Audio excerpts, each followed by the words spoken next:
What is up, YouTube? It is your host, ahi-boy, as usual, and today I have a pretty awesome commentary for you. I'm with one of my good friends from PlayStation Network, so why don't you introduce yourself?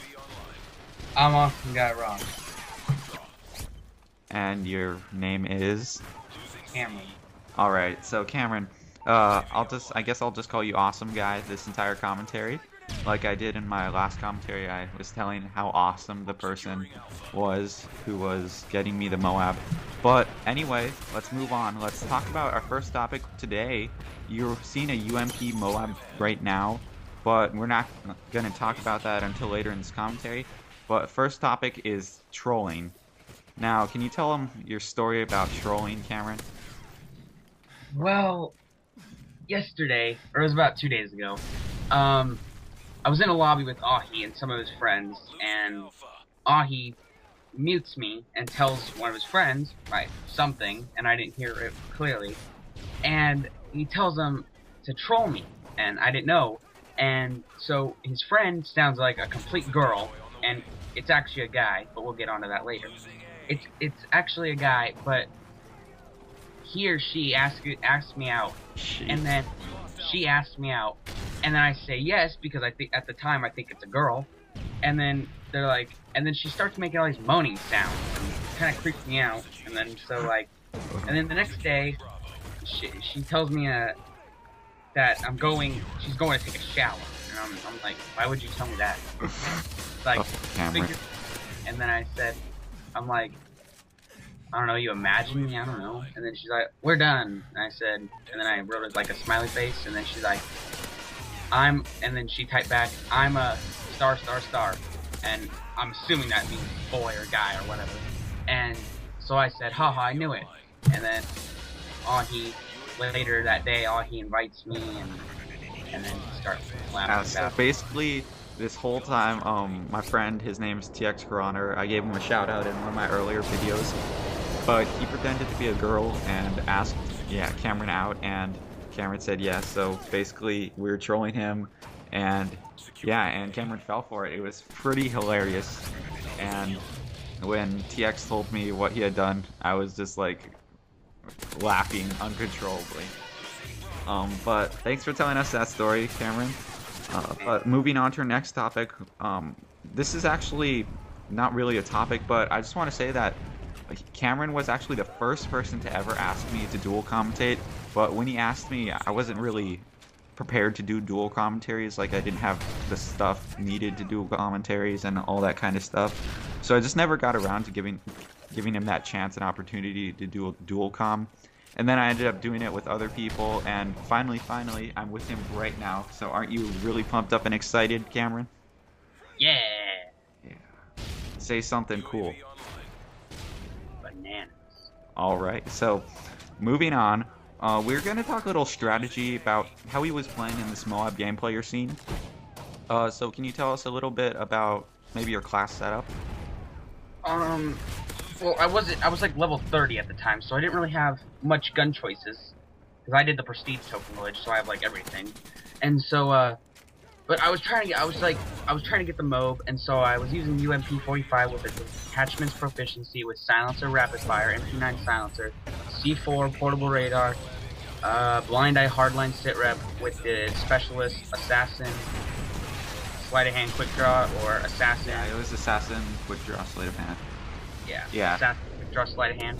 Yeah. And I got that perk set up from Green Goblin HD. I was told I was gonna play with them, but that's not the topic right now. But I had two people in my party at the time, and I wasn't really expecting it. Like, I just went for it, and then I got it. Like, yeah, because at the beginning of this gameplay, you weren't doing so well, but then you just turned it around and went absolutely ham on these guys. Yeah, what I do is I play offensively, and then like once I get like 4 or 5 kills, I start playing a little more defensively because I know I'm gonna get my specials bonus. But if you have support runners, go a little more offensively because it's just pure luck if like you get the people with no assassin or you get the people with assassin. Yeah. And they were running basically being the difference between life and death for you. Yeah. But I was like, I started getting a little more nervous. My hands were sweating, and like I knew I was close. I was not checking the scoreboard because every time I checked the scoreboard. What? What? Nothing? I didn't say Yeah. anything. Okay. But I, yeah. So in part with strategy, let's talk about support versus whether your teammates run no support or if they run support. So which one do you think is easier to get mobs with? it depends on the enemy team because if they're running, if my party is running UAVs and ballistic vests, then the UAV is not gonna have any effect. It's not gonna help me at all if they're running assassin. But I was lucky enough to have other people that were running in my team that were running support, but they weren't like they were running advanced UAV, stealth bomber, and like EMP and escort airdrop. Yeah. But if you have no support, then it's a lot harder because you gotta play how you think you're Yeah, most you're basically a one-man army if your teammates aren't running support, and support really helps you when you're trying to get a mob, just because, like you were saying, if they run, say, ballistic vest or advanced UAV and all that kind of stuff, it helps you to see where they are on the map, and it helps you to survive longer because ballistic vest. Yeah.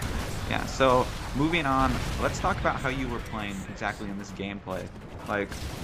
What kind of strategy were you using, and what was going through your mind when you were playing? When I start out, I always are gonna like I will run hardline because then it if you're playing domination, which I usually play for MOABs, um, I usually cap the flag, so you get your first perk like right off the bat. Because my first perk is assassin because everybody runs UAV. Yeah, and So, especially if you just kept the flag at the beginning, you already got assassin, and basically you're 4 perks already. yeah, and I was playing on hard hat, so at the beginning of the game, you saw me throw that C4 and get a double kill. And during the gameplay, I was like, "Whoo, I got that." And my friend's like, "Yeah, cool." And I usually, if you saw me, I played I went straight to their spawn because that's how I always play. No matter what, I will always go to their spawn in the beginning so I can get if I get lucky, I'll get those kills with the specialist bonus, and then I play a lot more defensively. Yeah, so I usually never try to get a MOAB with UMP. I should probably try. Would you recommend this exact class setup if I were trying to get a MOAB, or if the viewers of this video were trying to get a MOAB? Um, I usually, if you're going for the UMP, it really has a lot of recoil for me. I usually aim at the chest because going for a headshot is just gonna go straight up. Your gun's just gonna go straight up. If you feel like you want to use kick, I would use the UMP-45 with silencer and kick. But I was using rapid fire because the UMP really needs rapid fire. Yeah. But I think that about wraps up this commentary. We're hitting the 8-minute mark, and that's how long the video is. But I hope you enjoyed this commentary. Give a thumbs up for Cameron. This is his first ever dual comm. And is there anything you'd like to say before we end this, Cameron? Uh, I got a 17 and 3-1 in the chamber. All That right. was post migration. All right. Sounds good. Sounds good. And I'll see you next time. Hope you enjoyed this video. And as always, peace out, and I love you.